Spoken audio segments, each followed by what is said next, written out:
Okay, so welcome to the second video. So here we're going to be looking at how to promote the server, how to make the server a domain controller, right?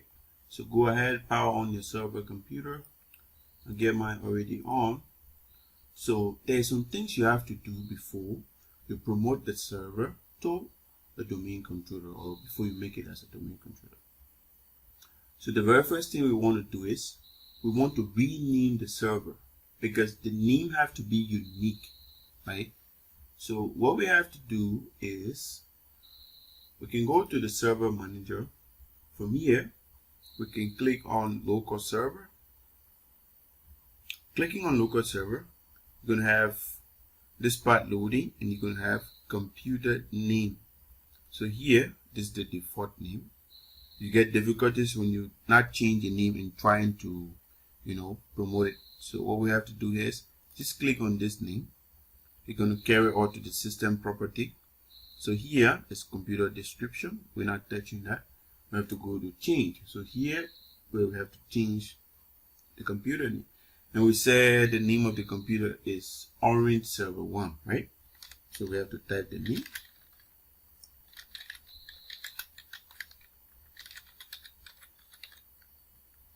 So Orange Server 1, that's the name of our server. Then we have to click on OK. Now whenever you rename computer, it will require restart before it takes effect, right? But we want to suspend that and do our next task before we can come. So say do it later. Now what we have to do here is we have to add IP address. So what is IP address? IP address is a unique address that identifies all devices on the internet. So if I want to communicate on the internet, IP address I have to have. So it's like if I want to send a letter to somebody, I have to put the address on the letter, right? That's the only way the letter can get delivered exactly to that person, right? So that's how the whole thing works. If I want to download video from YouTube, so what I have to do is, if I search the video, how would the video come to me? Or how would the video come to my phone? So it's coming through the IP address. So it's a unique address that makes sure, services are delivered to the specific user, right? So we have to add static IP. Now there are two types of it. IP address could be static or it could be dynamic. So the static is where the administrator assign the IP address to the server or the computer. Dynamic is where a DHCP is configured to list IP address to the client computer or anybody that's joining. So there's a dynamic DHCP configured. That's why when you connect to the internet, they can assign IP address to you, right? So whenever you on your phone and you want to know your IP address, just go to Google and type show IP. They're going to show you your IP address, okay? And then we use the public IP to access resources on the internet. So if you're working in a company, you're going to be using a private IP. There are different range of them, okay? So now what we have to do is we have to add IP address. So there's so many ways you can do. We can click from here. It will carry out to the network adapter, or better still, in one box we can type ncpa.cpl and then just click enter. Or we can also go to the control panel, go to network and sharing center. We're still going to see the adapter, right? So what we have to do here is we have to right click on the network adapter. We have to go to the property option. Then we have to choose IP version 4. So there are two versions of the IP addressing, IP version 4 and version 6. Now let me show you. IP version 4 is a 32-bit numeric or binary IP addressing schema. So it consists of 32 bits, and then each octet consists of 8 bits. Now IP version 6 is of 128 bits. It's not a binary, it's a hexadecimal. So it can include numbers, letters, and the columns also. So right now we're dealing with IP version 4. So we click on IP version 4 and click on the property. So we want to assign IP address manually. So we click here. Now there are classes of IP addresses, right? We have from class A to class C that is used in networking. Class C and D, they're used in research and radio broadcasting, right? So we want to choose what class of IP address we want to use. Now it depends, right? It depends. In enterprise environment, it depends how much you have, how much computer you have in your network before you go for a particular class of IP. So if you're going for class A, you're going to be more expensive than going for class B, than going for class C. So for class A network or IP addressing schema, you can have up to 16 million hosts. Then for class B, you can have up to 16,000. Then for class C, you can have up to 254 hosts, okay, or computers inside the network that will share the IP address, right? So right now we need to choose what class of IP address we want to use. So let's say we want to do a class C IP, right? So 192.168, and then we'll have 10. We'll have 10.5, right? So this is the static IP. Now there's something that follow after the IP. It's the subnet marks. We call it sometimes default subnet marks. So what is the use of the subnet marks? The subnet marks, it shows the part of the IP address that is for network and the part that is for host, right? So class C network, the subnet mask is going to be 255.255.255.0. Class B network, now this subnet mask is showing that only this part is for host. That's why we can have up to 254 computers on class C network. But if we're going to have so many computers using class C, then we can configure subnetting, okay? But if this was a class B IP, we're going to have 255.255.0.0. So the two part going to be for the host, the two part going to be for network. If it's a class A, the first octet going to be 255, the rest going to be 0.0.0, meaning 3 network part, 3 host part, and then 1 network part, right? So let's look at the default gateway. Now class C IP default gateway is a unique address that every node on that same network got to get, right? So since a class C, we have to repeat the first 3 octets. So default gateway, we're going to have 192, we're going to have 168, then we're going to have 10, right? So the last octet can be different number. Now if we're using 1 here, then all of the other computer got to get 1 as a default gateway. 192, 168, 10. That's it. So click on OK, then click on close. So it's trying to identify. Now we have our IP address. So next, what we have to do before we shut down or restart the server so the naming can take effect, we have to go. This is a virtual environment, right? So we have to set our server on a unique adapter.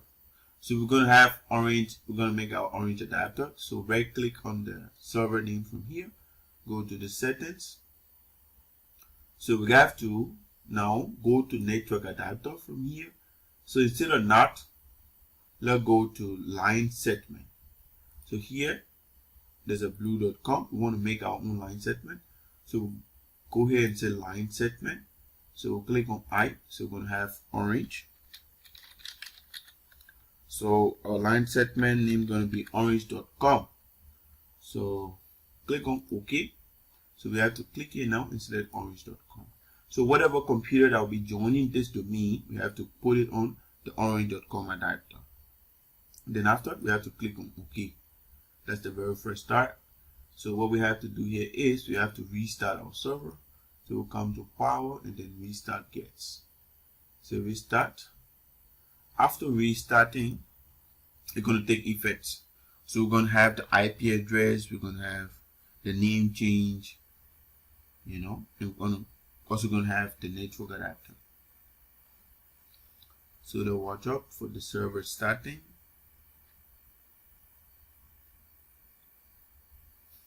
Now we're back. So we're back and then it's loading our server manager. So server manager is the tools used by administrator to configure the server roles install and get it configured. So now let's check. So look, we first go into the command prompt. So we know our CMD to hit command prompt. Now let's check what is our IP. So the command IP config is used to show all our IP address and our DCP. Now IP version 4 address. So we have 192.168.10.5, then default subnet marks, and then our default gateway. Right. So our IP address is set. So now let's see whether our naming our data take effect. So here, let's go back to the window R. Let's go back to CMD, or better still, ncpa.cpl. So we enter from here, and then network adapter. Now let's check here. So what you have, orange.com. Let's load it.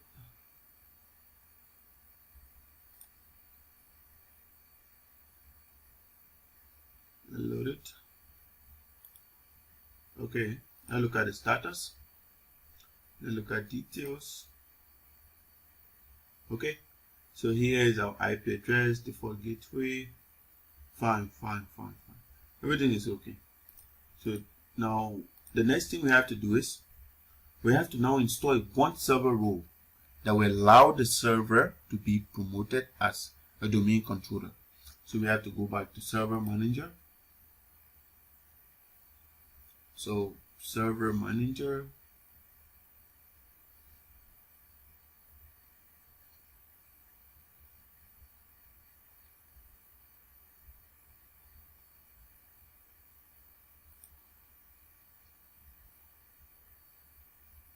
So back to server manager.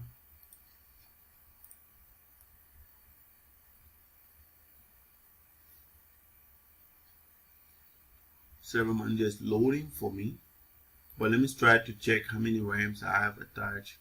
The more the RAM, the faster the computer works in virtual environment. But my physical system have a 12 GB, so I think I can manage with the 4 GB. So 4 GB for my server. I guess it's going to be faster now. So it's trying to take effects. It's trying to restore the server.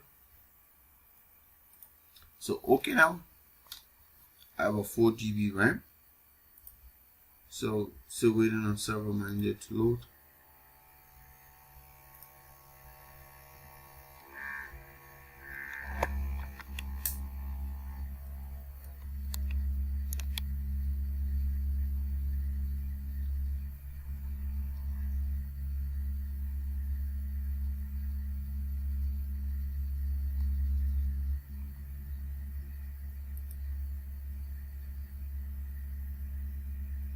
Okay, now we have the results.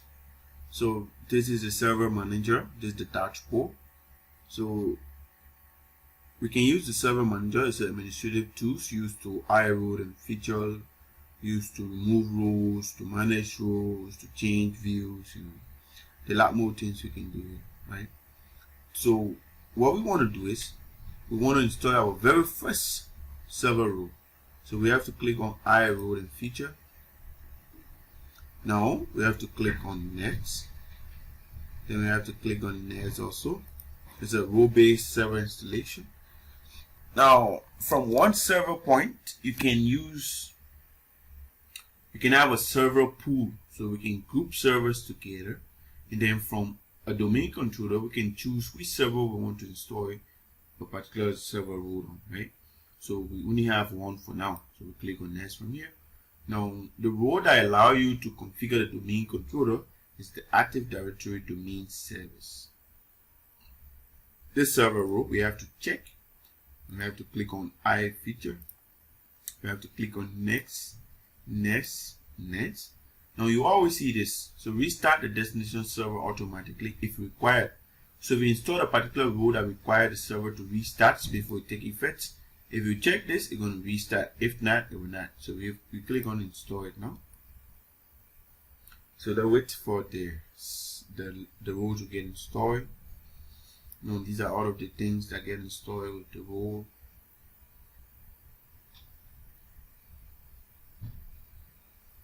So the wait and get our server role installed.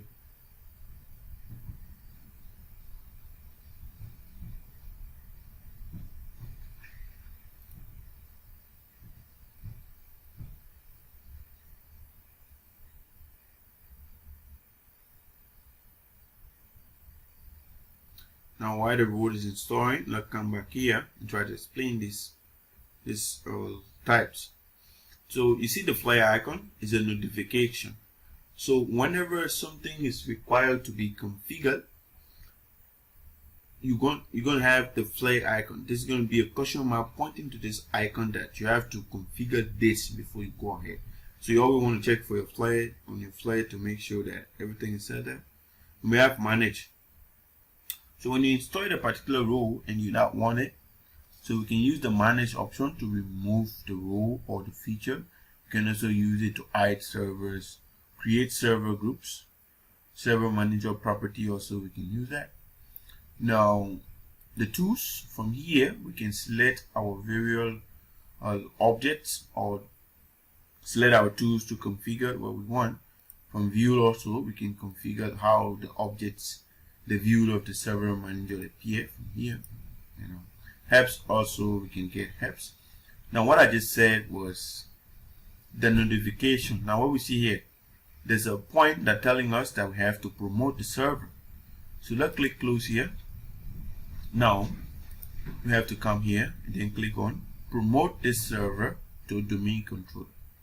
Now when we continue, when we go ahead, we're going to have the fill option. Okay, so what we want to do is, before you promote the server to a domain controller, you have to be a server administrator. You have to log in at the admin. Now, if we come back here to see what we're logging as John.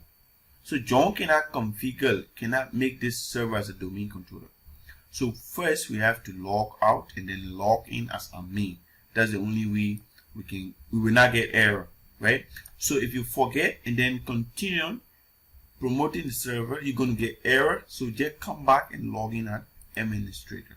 Now we have to configure new password for the administrator. So we're going to do the password at 123. So we're going to do password at 123. So let's type our password.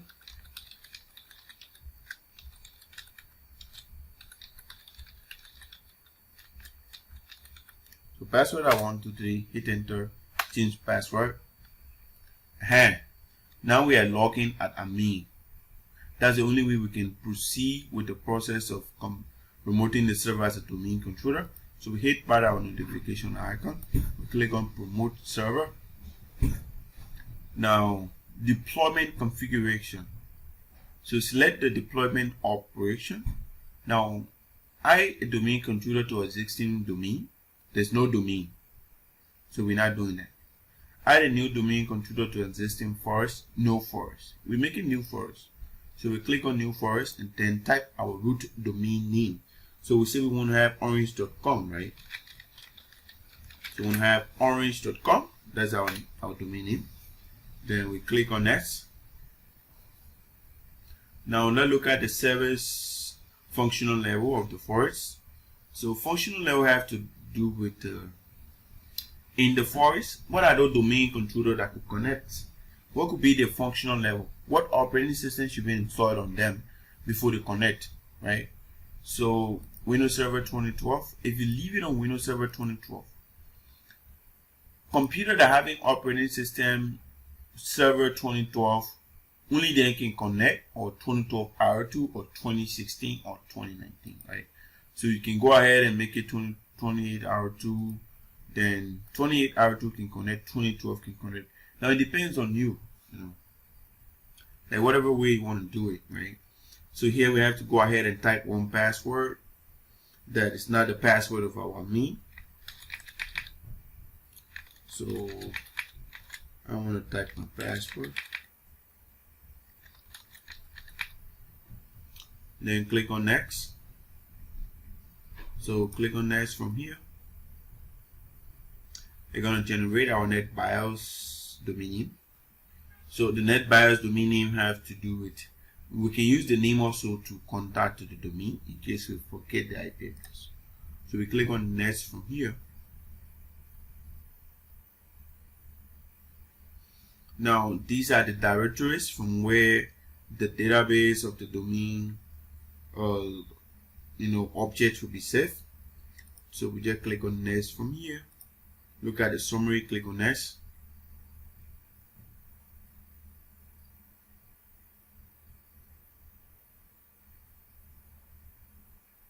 See, all prerequisite check pass. If we couldn't have login as administrator, here it's going to give us error. So whenever you get error from here, go back and then log in as admin. So we click on install it from here. So we just have to little bit watch and see our computer be promoted as a domain controller.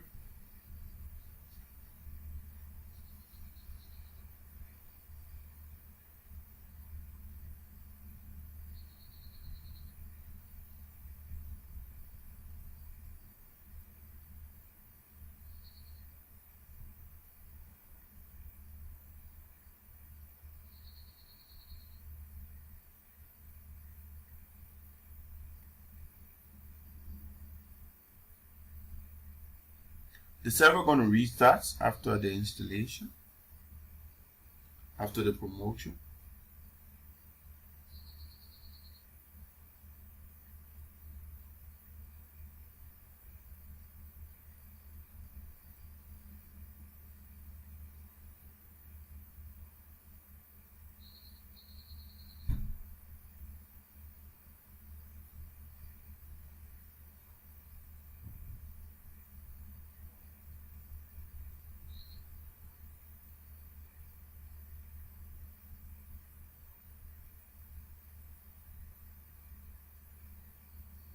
So installation is done, so it's signing off.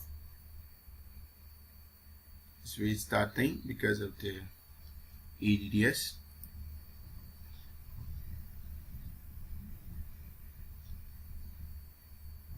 Shutting down the services. Restarting.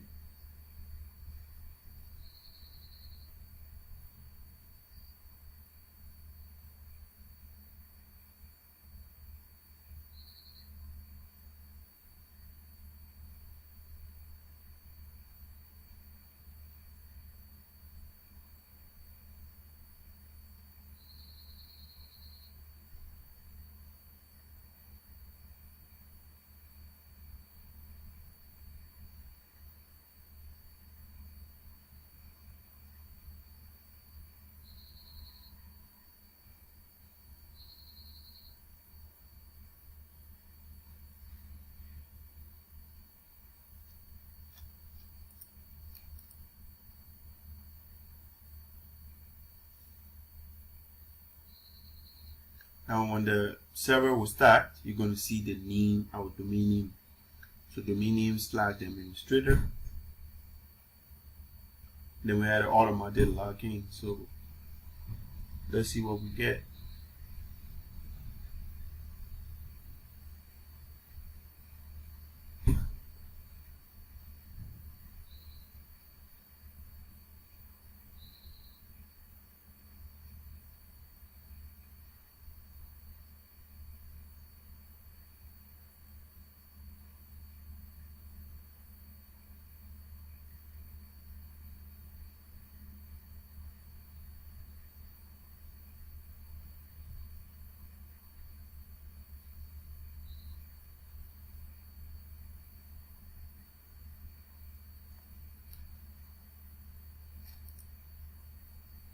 Let's just wait a bit and see the positive results before we click.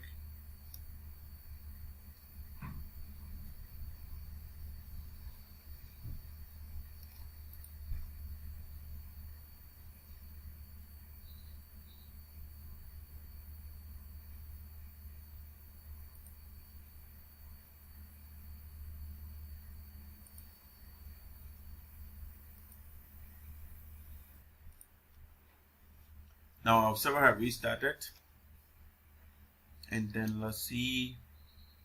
So let's click on the local server. Now let's see. So now domain is orange.com. Computer name is server N01. IP address is 192.168.10.5 version 4. So that was the objective of this video, right? So watch out for the third video that's going to be doing the DHCP and the DNS. So thanks for watching, and then keep tuned to the channel, hit the notification to get prompt whenever new video is added. Thanks for watching.